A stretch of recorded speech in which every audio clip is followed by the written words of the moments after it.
রাশিয়ার সঙ্গে ডিসকাউন্টেড প্রাইসে ক্রুড অয়েলের ডিল করা ভারত এবং রাশিয়া দুজনের জন্যই উইন উইন পার্টনারশিপ। কোনো দেশই কারোর ওপর দয়া করছে না। এই সময় দুই দেশ একে অপরকে সহায়তা করছে, বা এটা বলা ভুল হবে না যে একে অপরকে ব্যবহার করছে। এটা ওই রাশিয়ায় যে ইউক্রেন যুদ্ধ শুরু হওয়ার কিছু মাস আগে এটা ঘোষণা করেছিল তারা পাকিস্তানকে হাতিয়ার বিক্রি করা শুরু করবে।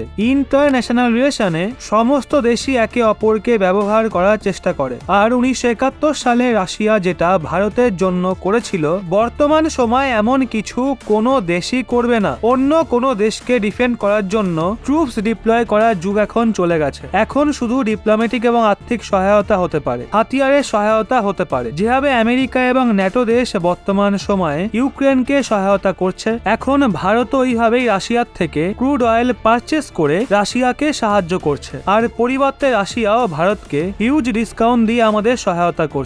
এভাবেই এখন রাশিয়া থেকে ভারতে আসা অয়েল ট্যাঙ্কার শিপের সংখ্যা রাতারাতি দ্বিগুণের থেকেও বেশি হয়ে গেছে। যেই তাজা ডেটা সামনে বেরিয়ে আসছে সেটা পরিষ্কার ভাবে দেখায় আমেরিকা হোক বা ফ্রান্স, ব্রিটেন হোক বা ইউক্রেন, ভারত এদের মধ্যে কোনো দেশের ইশারাতেই তার ফরেন পলিসি কখনো বদলাবে না। ফেব্রুয়ারি শেষ সপ্তাহ এবং মার্চ মাসের প্রথম সপ্তাহে ভারতে G20 দুটো সব থেকে ইম্পর্টেন্ট মিটিং হওয়ার ছিল, কিন্তু তা সত্ত্বেও রাশিয়া থেকে ভারতে আসা অয়েল ট্যাঙ্কার শিপের সংখ্যা অনেক বড় স্কেলে বেড়ে গেছে। রেফারেন্স হিসেবে আপনাদের স্ক্রিনে দেওয়া আর্টিকেলের স্ক্রিনশটটা দেখুন, যা অনুযায়ী ফেব্রুয়ারি মাসে ভারত জানুয়ারি মাসের তুলনায় রাশিয়ার থেকে 28% বেশি ক্রুড অয়েল ইম্পোর্ট করেছে। ফেব্রুয়ারি মাসের ক্রুড অয়েল ইম্পোর্টের ডেটা কম্পাইল হয়ে গেছে, যাতে জানতে পারা গেছে ফেব্রুয়ারি মাসে ভারত তার প্রয়োজনীয়তার 35% ক্রুড অয়েল শুধু আর শুধুমাত্র রাশিয়া থেকেই পারচেস করেছিল। এটা অনেক হিউজ অ্যামাউন্ট। এর আগের মাসে আমরা রাশিয়ার থেকে আমাদের চাহিদার কেবল 20 থেকে 25% ক্রুড অয়েলই পারচেস করেছিলাম, কিন্তু এখন আমাদের 35% ক্রুড অয়েল শুধুমাত্র রাশিয়া থেকেই আসছে।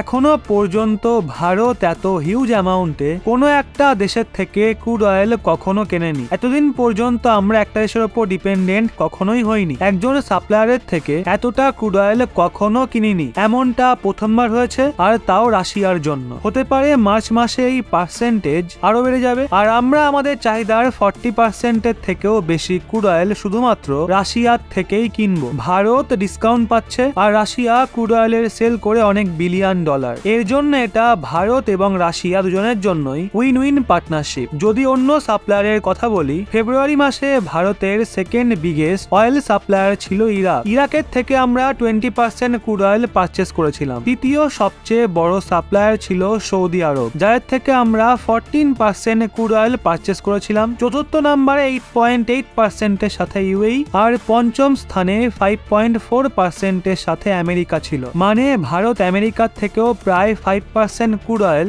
পারচেস করেছিল। রাশিয়ার সঙ্গে অয়েল ট্রেডে জাম্পের ডিরেক্ট ইম্প্যাক্ট পড়ছে মিডল ইস্টের দেশগুলোর ওপর, কারণ ভারতের রাশিয়ার সঙ্গে অয়েল ট্রেডে যে বৃদ্ধি ঘটেছে তা মিডল ইস্টের দেশগুলোর ক্রুড অয়েলে কাটতি এনেই এসছে। ভারতের মিডল ইস্টের দুজন সবচেয়ে বড় অয়েল সাপ্লায়ার হলো ইরাক ও সৌদি আরব। ভারত এই দুজনের থেকেই 43% ক্রুড অয়েল পারচেস করত, কিন্তু বর্তমান সময়ে মাত্র 34% ক্রুড অয়েল এই দুই দেশ থেকে আসছে। তবে যাই হোক, রাশিয়ার থেকে এত বিপুল পরিমাণে ক্রুড অয়েল কেনা ভারতের জন্য কি সঠিক পদক্ষেপ? হ্যাঁ নাকি না? নিচে কমেন্টে আপনার মতামত অবশ্যই জানান।